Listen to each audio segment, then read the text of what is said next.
Any advice or tips for someone who wants to get into esports? Is a college degree helpful for this? And if so, what majors? So this is kind of an interesting question because... Good morning, chap. Hope you're doing well. I hope you're having a great Monday. I'm having a great, what day is it? Friday? Friday morning. It's Friday morning, 6 a.m., and I'm in the Calgary International Airport on my way to Vancouver. Do an event with K-Swiss this weekend, so I thought it would be lots of fun in order to kind of answer the questions that were posted in the Ask Jayne channel last week during my trip. So I'm going to try and record myself in a whole bunch of different locations when I get a little bit of a break in my travels to make sure that you guys get the answers that you're looking for. So, anyway, well, let's get right to it. First question's coming in from Superfoss. Superfoss says, this question isn't exactly about Overwatch specifically, but rather esports in general. Any advice or tips for someone who wants to get into esports in some form or fashion, regardless of whether that's as a player, a coach, an analyst, I assume, or caster? Is a college degree helpful for this, and if so, what majors? So this is kind of an interesting question, because you have two sides of esports right now. You have the sides where you have the players, and a lot of these players are extremely young. You know, if you're looking at the side of kind of how Contenders is working in Korea right now, Contenders Korea got poached pretty hard. A lot of Korean players got promoted into the Overwatch League. So the Contenders teams were struggling, from what I hear, in order to kind of keep players and build up a brand presence in order to kind of get sponsors to sponsor their team. Because, like, why would a sponsor want to sponsor a team when their players or their superstars are only going to really be around for about a year or so before they're picked up and bought by another Overwatch League team? It just doesn't make sense. So what happened is that Contenders Korea went really young so that they can kind of develop these players over a couple of years, and because these players are so young, they're ineligible to be picked up by the Overwatch League, so that they know they're not going to be poached. They can kind of develop these players a little bit more, as well as hopefully build up their fan base as well as their presence, and then when they actually do come of age, not only will they be a more marketable asset, but they'll be worth more to the organization when the Overwatch League does eventually buy them out. So in terms of like getting in as a player, the trend in terms of player development is going younger and younger. So if you're 18, 19, and you're not currently in the Overwatch League, and you don't have some academy team with Overwatch League backing, helping you out in terms of like player development, both improving you as not only an individual player, but as a teammate, as well as kind of giving you some exposure, I suppose, in the esports scene, and kind of like racking up your credentials and your experience, then you're fighting a pretty uphill battle. Now, as far as becoming kind of a coach, an analyst, or a caster is involved, caster is going to be a little bit different, but we'll just go the coach and the analyst route. Is a college degree required? No.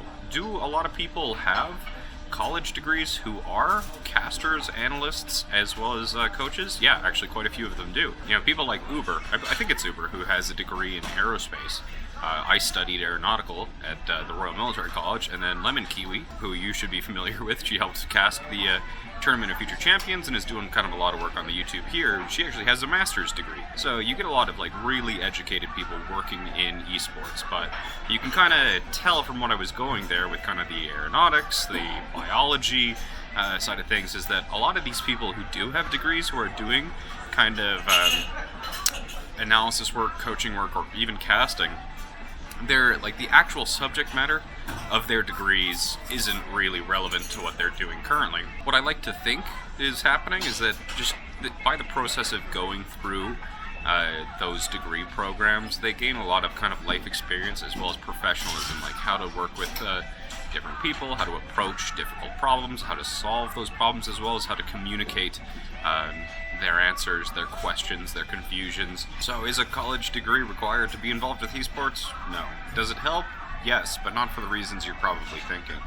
If you are kind of thinking about going to university to get a degree, I would say first and foremost, do something that you're interested in doing, and if you really want a degree in esports, do something that's like tangentially related. And that esports is an industry. You know, esports needs marketers, it needs businessmen, it needs graphic designers, it needs video editors and producers and social media managers and community managers, like everything. It's an industry. It doesn't just have the people who show up on camera. It has the people behind the camera as well, and every single one of those roles is necessary in order to have the whole thing work out. So no, a degree is not necessary, and if you are kind of like in the position where you're thinking about getting a degree while going to go pro, I'm not saying it's impossible. You know, you have people like Cool Matt, who I think is the oldest player in the Overwatch League right now. He's coming up on 30, and then you had Dak as well, where it's certainly not unheard of to have people in their high 20s play professional esports.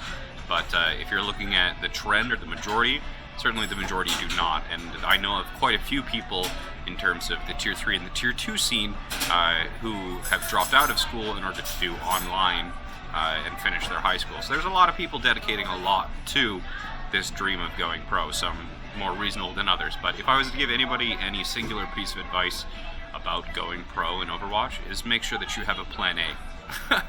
Going pro in Overwatch should be your plan B. Hi again. So, checked in at the hotel here in Vancouver, and it's pretty nice, as I'm sure you can tell here. So I got some time before I gotta go to my event, my evening festivities, as you will. So I thought, why not? Let's answer a few more questions. First question's coming in from Pepito. And Pepito asks, what are some tips you have for building one's personal reputation as a coach in the community? It seems like a lot of the current coaches have been around since the game's release, and that anyone who wants to try and be a cut above, but we're not playing the game for as long, are sort of playing catch-up to those who have more time in the community. It seems a big way you did it was becoming a popular streamer and showcasing your knowledge of the game via your content. But there's obviously a ton of coaches that most people have not heard of who are well respected by those in the Tier 1 and Tier 2 scene. Thanks for all you do. Hope you find this question worthwhile. So there's actually kind of two parts to this question, in that there's, first of all, who you know is important, but who knows what you know is also very important. So even if you're the best coach in the entire game, the entire world, it doesn't matter if nobody knows who you are and nobody knows what you can do. So that's kind of like a two-pronged approach, is that even my Twitch, my YouTube stuff, that certainly got me noticed, but that wasn't what actually got me a job with the Overwatch League. Now, on record, I think, according to like Liquipedia or something, I've only coached like 2 teams prior to Team Canada. Those 2 teams being in Australian contenders, the first one being Pantheon Esports, which was a trials team. We made it through trials as a team, and then that roster became Tainted Minds, in which we didn't do very well in Australian contenders. Now, on the record, that's like the only coaching experience I have, but that couldn't really be farther from the truth. And that's really the only team that I actually stuck with for an entire season. But one of the things that I started doing immediately after that run in Australian contenders, first because I couldn't handle working a full-time job streaming and doing Australian contenders at like 2 in the morning, was I started working with NA Tier 3 and Tier 2 teams on kind of like a guest coach basis. So I knew quite a few people in the scene, and I was like, hey, you know what, let me drop by, let me help out for a session, let me do one robot review, let me try and help you out. So instead of committing myself to one team, I kind of team hopped, and especially for the teams who didn't have a set coach, of which there were plenty and are still plenty, there's still, I suppose it's less common now, but back then there were even some contenders teams who did not have coaches or did not have competent coaches. Some had managers, but coaching is really, at least at the higher level, coaching is not really a super competitive role or position. Sure, the big wigs in the community all kind of fight for that same position. For example, when Angry Titans posted their ad for a paid position in European contenders with a team that was already known to be really good, well, that shit was like candy. And every coach who was worth their salt, and even some who weren't, applied for that position. But that's kind of like the top of Tier 2. And of course, the Tier 1 stuff is highly, highly contested and in demand. But the Tier 3 and the Tier 2 stuff, there's a lot of those guys, even the best of the Tier 3 teams, operate without coaches. A lot of them are kind of self-coached just from their experience in Top 500, competitive. But really somebody who has the experience or takes the game and views it completely from the perspective of third-person macro-level gameplay, and not just kind of coaching people individually how to play the game based on kind of like well-understood concepts. That isn't a very common thing in both Tier 2 and Tier 3 Overwatch. So kind of getting your name out there, proving what you can do to the individual players themselves is much more important at the end of the day than just kind of letting people know that you are a coach. So step 1 is people have to know who you are. But step 2 is people need to know what you know. And one of the catch-22s about being like a Twitch streamer and a YouTube content creator is that any of the content that I create or build specifically for teams can't be shared. It's confidential. And sharing that would get me in pretty hot water and kind of sink any chance I did have of getting into a better team and reaching a higher position. So I don't even remember with the first, I think XL2 was actually the first team that I worked with where I started creating kind of like specific high level content geared at contenders teams and higher. I have quite a few documents that are team specific, pretty in-depth VOD reviews pointing out very specific errors with players and kind of strategies and suggesting strategies. I've worked with Australian region, Pacific region, North American region, European region. I haven't touched Korean or South American regions with my coaching, but a lot of experience and a lot of work that I couldn't make public, and I still can't make public. So it may look like to an outsider that I got a job at the Overwatch League simply based off of my YouTube and my Twitch channel, but that could not be further from the truth. And one of the things that I am considering about doing in a future project is I want to create a analysis piece and make it public, to what I would consider Overwatch League quality analysis. And that not something built for Twitch, not something built for YouTube. Probably not a lot of people would really be interested in reading this, because it would honestly be pretty dry. But I'll probably create a piece of content like that in the future, just so that those who really are interested in seeing like a high-level piece of analysis could take a look. And, that would be a first for me. I've never published one of those pieces publicly before. I'll have to try and find a piece of example content that I could use to build such an analysis piece. So coming back to the original question about how do you build a reputation as a coach within the community, first and foremost, it starts with the players. The players themselves have to recognize your worth. You want to improve the situation of the players that you work with. If people on the outside, if your team that you worked with didn't perform, didn't win any victories, whatever, it does not matter the performance of the team within the tier. If it's contenders trials, if it's contenders, well, in the Overwatch League it matters. But like Open Division, all those, if you leave the players that you worked with better players than when you met, you're doing your job. And those players, when they continue to improve, continue to find and join better and better teams, when they find themselves in a situation where they don't have a coach, they don't have a support staff, they don't have the team structure that they need to improve, or they miss what you provided compared to their current situation, they're going to bring it up. They're going to want to bring you on. And a rising tide lifts all boats. So leave everything you touch, both teams and players, better than you found them. And that's how you're going to start slowly building a reputation as somebody who is a valuable member of a team's support staff. Next question's coming in from Wacky Gons. Wacky Gons asks, any tips as a coach on how to handle scrims? After talking about what we are working on as a team for this scrim block, how do I enforce that during the scrim? Also, what are the points of emphasis that need to be talked about post-scrim? So there's two kind of pieces of advice that I can give you to help you out here. And the first one is that you want to consider your scrim one of three categories. You want to either consider it an experimental scrim, a practice scrim, or a performance scrim. And the difference between the three is that during experimental scrims, like we're doing right now, there was just a big patch change, and nobody knows what's powerful and nobody knows what's not. So in order to figure that out, you fuck around and you try a lot of different compositions with a lot of different strategies, and you see what functions, and you try and take an educated guess about what is the best way forward. Once you've decided on a composition that you want to improve upon or practice, then you schedule a practice scrim. And for example, during the GOATS meta, most scrims were practice scrims where you play GOATS on literally every map. Attack, defense, GOATS. GOATS here, GOATS there, GOATS everywhere. Now, GOATS is one of the compositions that right now, or at least during 1.30, was pretty much universal in where it could be run, so that made more sense.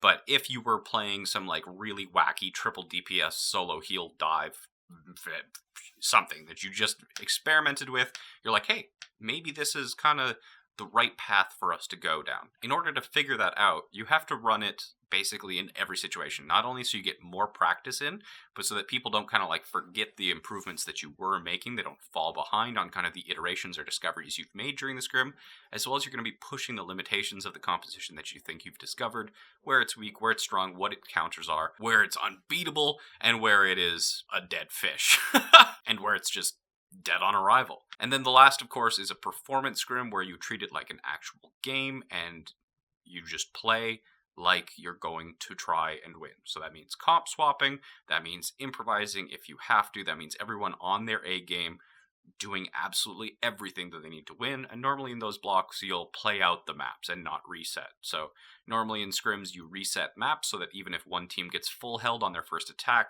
the second team to play the attack has the potential to complete the map overall. But in performance scrims, if it's agreed upon in advance, then you don't reset. And if, for example, in 2CP, both teams finish with time, then you play it out and play for the extra rounds. You don't normally do that in practice or experimentation blocks. And then the second tip I have for you is, of course, to go into every single scrim with a defined goal. Most teams that I've found, kind of like the tier 3, especially the lower blocks, or the lower tiers rather, is they just go in and their goal for the scrim is win.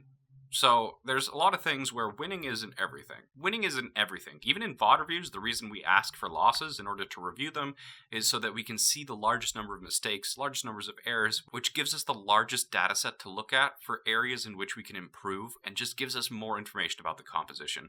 Victory hides errors. So if you are consistently just bashing the shit out of teams, you're not going to learn your weaknesses because the opponents were not good enough in order to discover them, let alone exploit them even if they did find them. You want to kind of push the envelope. You want to see where you're weak, and winning isn't everything. So if you let your players know what the goal of the scrim block is, then even if they went 6 maps lost in a row in the scrim block, if you can talk about whether or not your alternative goal was successful, if you made progress, if you had a discovery, if you got better as a team through those losses, it can keep your team motivated and it will actually help your team improve faster. So decide in advance which kind of scrim you're actually doing, whether it's experimentation, practice, or performance, and then set a goal for that scrim. Set a very distinct goal for that scrim. It can be something very simple as working on getting more effectiveness out of your Grav Diva Bomb combo. You know what? If you lose every single map, but as long as you're setting up and executing as many Grav Diva Bomb combos as you possibly can, and at the end of the scrim, you're just like, a little bit better at them, operation success. So that's my tip for you on how to run scrims and get value out of them. Next question is coming from Pappy Palanes. Pappy asks, so this is something that just came to mind. I completely understand the sentiment of playing to improve by joining teams in scrimming and playing in pugs, but what if you improve to a point past your current elo? But there's no ranked proof to show of that since you're staying away from ranked. Also, do you think that even with all the hate and problems people have with ranked, that it's still necessary for people to prove themselves through ladder as kind of an initiation for players?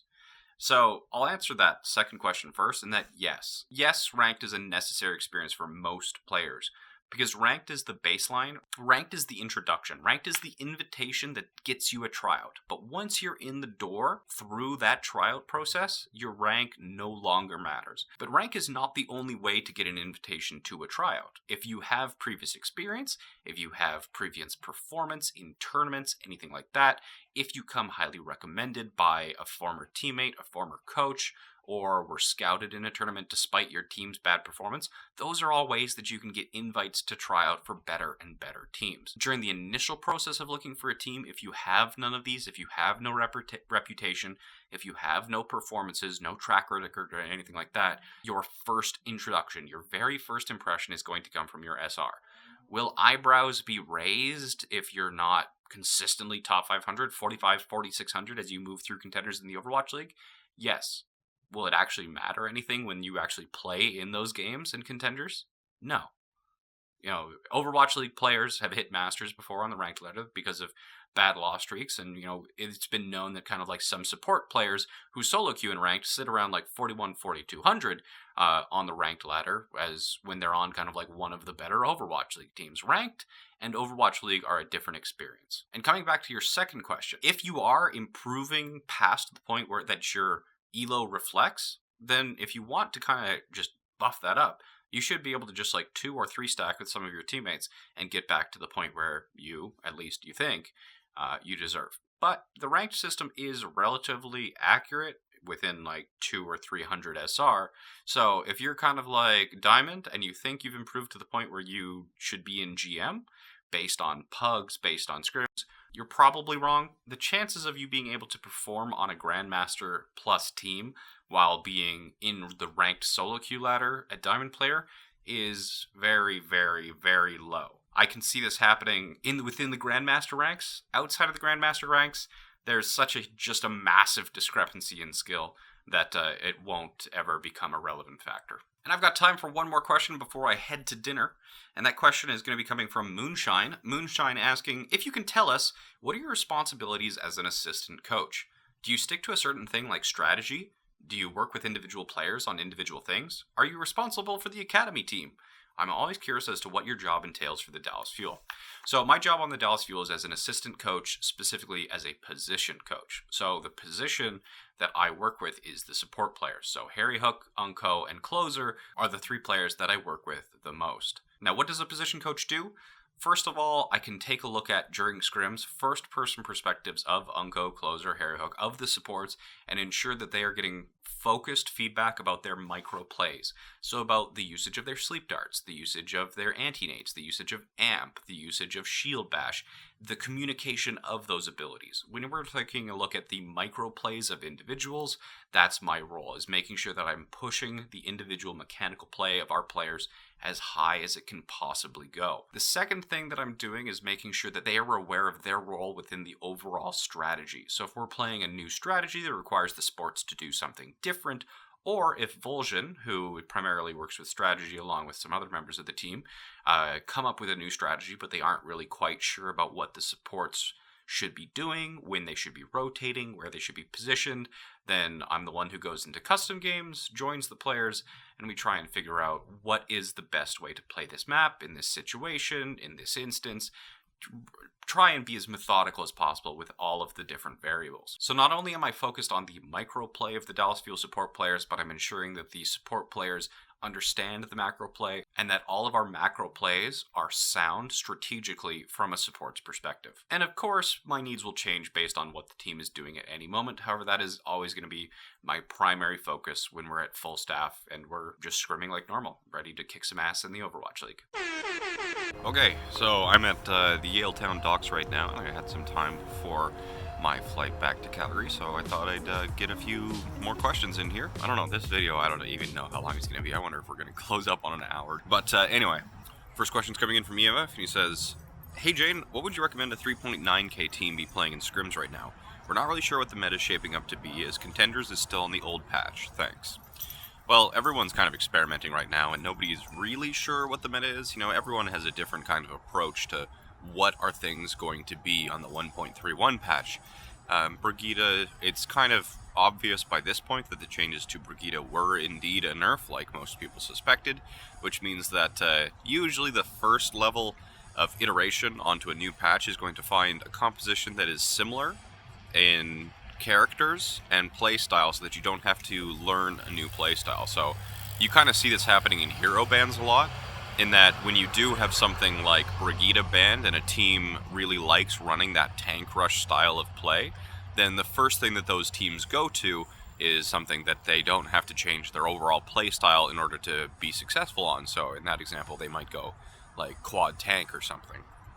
But so normally the first couple of weeks of iteration are people just trying to find analogs to the compositions that they played previously and were good at previously.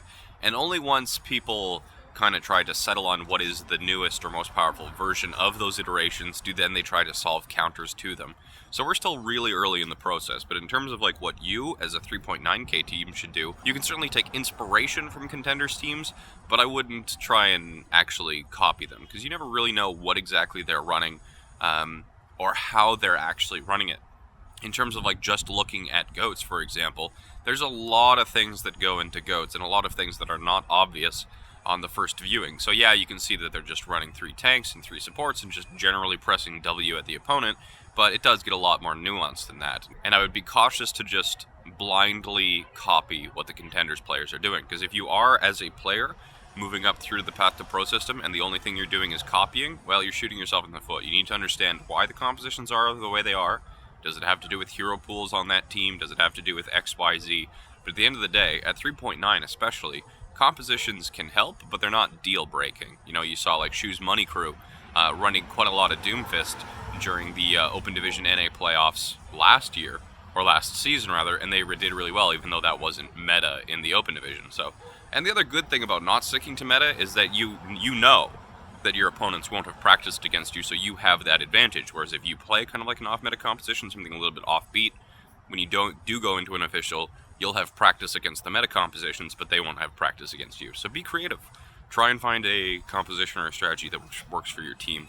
Next question is coming in from Saruwa, and says, with the quad DPS composition that Stormquake ran on Route 66, having the Mercy, you said that damage boost is not that important in the composition, but shouldn't the high damage, assuming the enemy runs goats, or to be specific, Moira goats, be necessary for the DPS to shut down tanks, boosting storm arrows or Pharah rockets? Shouldn't the quad DPS with damage boost be able to demolish even the Moira healing with the sheer amount of damage you could do with the damage boost? Sorry for the bad English. So I can see where you're going for this, but you have to kind of think about, like, what is the target priority of a quad DPS setup? Is it really going to be the tanks? It can be. It's going to be putting a lot of pressure on the tanks, but they have to invest resources forward, like bubbles, defense matrix, shields. But with a quad DPS setup, you can have like a Pharah up top, you can have Hanzo and Widow on different sightlines, different flanks, and then you can have Soldier in the back on that kind of high bridge, allowing your Mercy the ability to kind of Guardian Angel in and out to various targets up to the Pharah. But really, there's going to be 4 different people on this team who are all extremely squishy, and their healing needs to be triaged. And then, of course, the Orisa on the ground that needs to be kept alive for as long as possible while the DPS find work.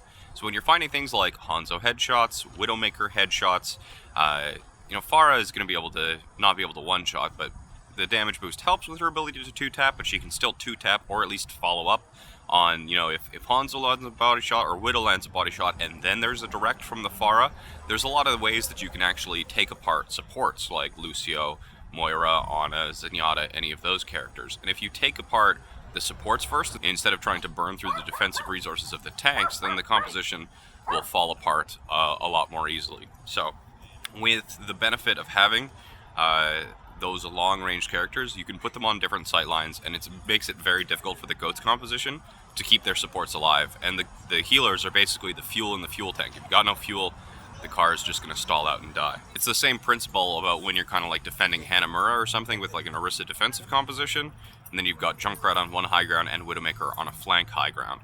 The purpose of the Widowmaker isn't there to burn through tanks. The Widowmaker isn't being assisted by damage boost. The Widowmaker is there to threaten and remove support so that the rest of the GOATS composition becomes easier to dismantle. Even in a clusterfuck of 3 tanks and 3 supports, there's still target priority that needs to be followed. Next question is coming in from PBandMe24. He asks, I'm a high school student, and I was chosen to be a desk analyst for a regional high school tournament's grand finals event. Semis, 3rd place, finals. Thanks to you, I have a pretty good understanding of the game's macro-level strategy, and I like to think I'm a pretty good player, too. What would you recommend I focus on the desk when I'm analyzing? How do I educate the audience without boring them?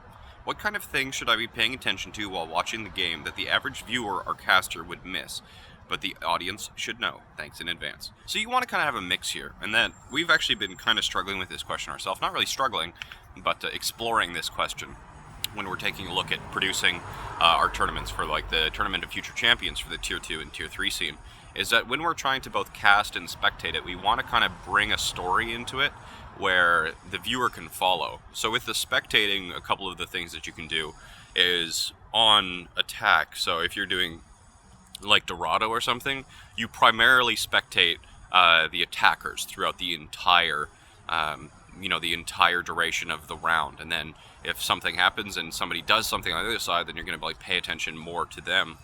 So the spectating comes along with trying to keep viewers kind of not chronological, like keep an ordered storytelling so that people aren't kind of trying to keep track of 12 different things at once. As a player, you have to keep track of everybody and the ultimates and the positioning, and there's going to be like neat things happening every which way. There's going to be neat things happening everywhere, and you can't catch them all. And if you're trying to jump between different spectating positions and camera angles and players, it's going to be really difficult for anybody who's not you to follow along. So the rules that we've been doing is trying to stick to like one attack or one defense primarily, not exclusively, but primarily. And then a couple of other things that kind of like help people follow along with like the flow of a fight or a flow of a map or anything like that is if you are kind of spectating an individual, if they get killed or eliminated, swap to the perspective of that individual, and it kind of, even though you're watching a different person, there was kind of a very, very distinct progression between those two clips that we're showing. So, if you're having a Tracer duel and you were spectating Red Tracer, but they die to Blue Tracer, instead of like going and looking for something else to spectate, look at Blue Tracer. And then one of the things that you can also do is ultimates being kind of like big deciding factors. If you're looking at the ultimate bar and you know that one ultimate is going to be the key factor in the next fight, you can start talking about that, you can spectate it, and then you can talk about the aftermath. So those are kind of like two of the techniques that we've been used to try and really bring things together. There's a lot of little things that can be appreciated, but if you're following like one storyline, and especially, it feels really good when you're like, everything comes down to this nanoblade. You spectate the nanoblade, they kill 4, or it dies spectacularly.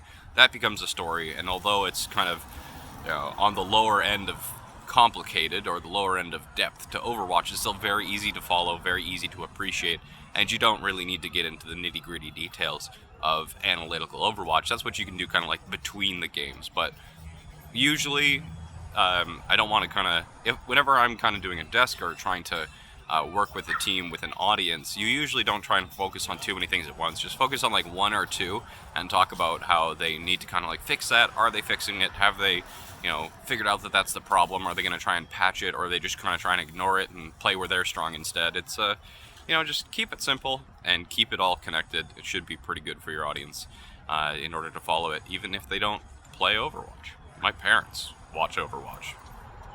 They don't play it, still love it. So you don't need an understanding of Overwatch. You don't need to share like grandmaster level knowledge about Overwatch to make it fun to enjoy. And I suppose the final question for the Yaletown Docs is going to be from Jester. My question concerns the gap in general level between Overwatch Contenders teams and Overwatch League teams. Now, this is a little bit of an interesting one because I really don't think it's fair to group all of the Contenders teams together. So, if you're grouping all of the Contenders teams together, then you're including Academy teams and non-Academy teams. We need to find a better term for those teams rather than just non-Academy teams. But long story short, Academy teams should, unless you're Houston, have access to a large amount of resources available to you through the parent team. So, for example, Envy in Contenders is an Academy team for the Dallas Fuel. And while, we don't attend every scrim, Envy can help us out, we can help them out, we can kind of be a lot more open with, if we see the opponent doing something during a scrim block that we're able to abuse, we're not going to stay silent about that, we're going to like point it out and try and fix it.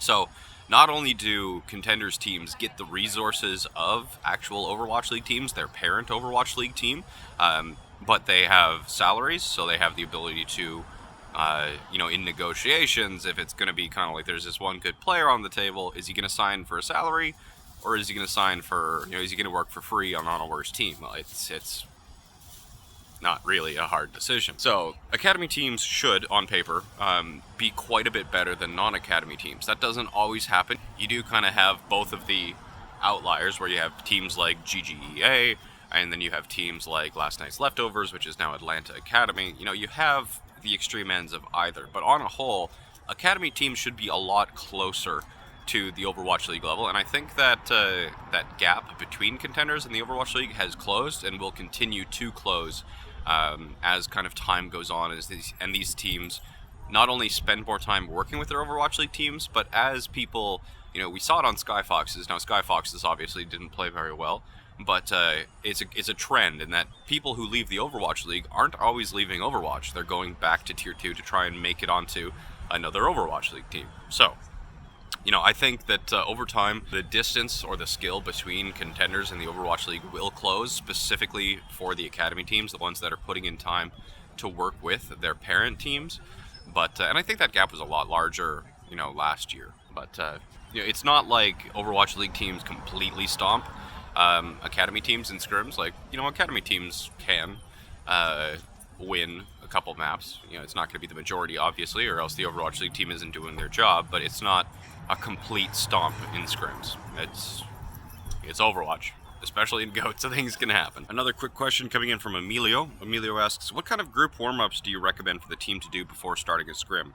I have a few methods I use, but I want to know what pro players do before scrims or before matches. Thanks for your time. 12-man deathmatch, Chateau Guillard.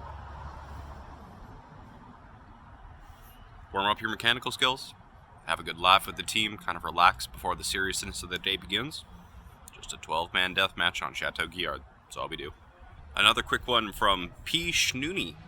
It says, thanks for all your educational and fun content. My question is about goats on 2CP defense. If you've got 1 or 2 picks, should you rush and kill the rest of the attackers or let them retreat? It's free ult charge. Go kill them. Especially if you have a Lucio. You know, if you killed like 1, you don't want to get into the point where you push, overextend, you get 2 losses of your own overextending on a target, and then they can counterpush and wipe you. So it's not like in every single situation do you go and wipe them, but the vast majority of situations, if like chokes themselves are kind of strategic advantage in terms of like position, but if the opponent is down 1, down 2 especially, then that positioning advantage they have is not going to save them from what's coming. Hopefully you with a Lucio. But yeah, definitely. You just go kill them. Forehead. Next question is coming in from Mermuse, and he says, I just started a high plat, low diamond team, and everything is going great. However, I can't seem to find a coach. I've tried the looking for staff channels on your Discord and everything. What's the best way to find a coach? So, the problem with you finding a coach right now is probably the high plat, low diamond team thing. That's going to be a difficult sell for you to give somebody to be like, hey, coach my diamond plat team. If they don't have any other association with you, there's no real reason that they would want to do that. There's a lot of different kind of communities around that have teams of the plat and the diamond level, but usually those communities source their coaches from in-house so that you're kind of getting something there and the coach still like has a reason to coach you. It's not just because you're a team, it's because you're a part of the community. The coach can be involved with multiple teams at the same time, including gold teams, masters teams, etc. So there's even tier 3 teams, and there used to be the case where tier 2 teams operated without coaches. That wasn't really that uncommon. So there's never been a very large amount of coaches, so anybody who's doing something freelance, so if you're trying to like recruit for a diamond or a platinum team, then it's going to be pretty difficult. Probably the best way that you could find coaching is either try and like associate yourself with a community that does have a set of teams throughout all ranks, or you can always try to go the way of paid coaching. Now, paid coaching, I don't usually recommend it because anybody who's worth their salt is probably going to be too expensive to afford. There have been the exceptions to that rule, but most people who are good at coaching and do paid coaching very, very quickly become too expensive for people like plat and diamond teams to afford. So if you are kind of like at the plat or the diamond level, or one of the biggest factors about how good a plat or a diamond team can be doesn't come from the actual strategic side of things, the compositions, the rollouts, everything that goes into team play is not the largest factor that makes it whether or not a platinum or a diamond team actually wins. What matters the most in those situations is kind of how good your individual players are.